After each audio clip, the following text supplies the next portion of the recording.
ઘણા સમયથી પોતાના પ્રશ્નો માટે જજુમી રહેલા ગીર બરડા આલેચના કાયદાકીય રચનાની વાત કરવી છે. આ લડાઈ વિગત દશક કાળની માન્યતાની છે. આ લડાઈ માલધારી સમાજની અસ્મિતા સાથે સાથે ગીર બરડા આલેચમાં હાડમારી ભર્યું જીવન જીવતા લોકોના સંઘર્ષોની છે. આ લડાઈ વિગત દશક કાળને વિધાનસભામાં માન્યતા અપાવવાની છે. હારે ગીર ઝીણું ઝીણું મનમાં મુજાય છે. અને વાત સાચી છે મિત્રો, કહેવામાં લાખો લોકો સાથે છે, પરંતુ ગીર બરડા અને આલેચની આ અસ્તિત્વની લડાઈમાં આજે સાથે કોણ છે એ પ્રશ્ન છે.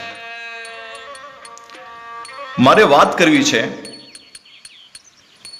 આ ગીર બરડા અને આલેચના નેસમાં વસતા માલધારીઓને મળેલા સરકારી બંધારણીય હકની. 26 જાન્યુઆરી 1950ના રોજ આ દેશનું બંધારણ અમલમાં આવ્યું. ભારતની અસ્મિતાને કાયદાકીય અધિકારોનું રૂપ આપવામાં આવ્યું.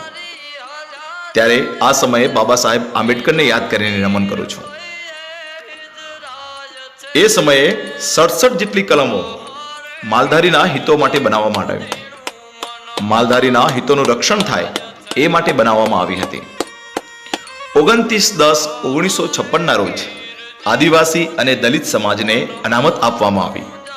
તેમની સાથે સાથે ગીર બરડા આલેચમાં નેહડાઓમાં વસતા માલધારીઓને પણ આદિવાસી અધિકારીઓમાં સામેલ કરવામાં આવ્યા.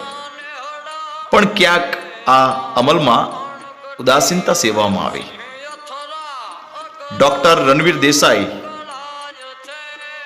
કે જે હાલ આપણી વચ્ચે નથી, પરંતુ આપણી વચ્ચે આ આંદોલનોમાં આપણા સંઘર્ષોમાં જીવિત છે, એવા સ્વ ડોક્ટર રણવીર દેસાઈ અને કેટલાક સામાજિક આગેવાનોના પ્રયત્નથી ચીમનભાઈની સરકારે 1992-93માં મલકાણ પંચની રચના કરી. આ પંચે 1994માં 17,551 માલધારીઓના કુટુંબને વિગત દશક કાર્ડ આપ્યા.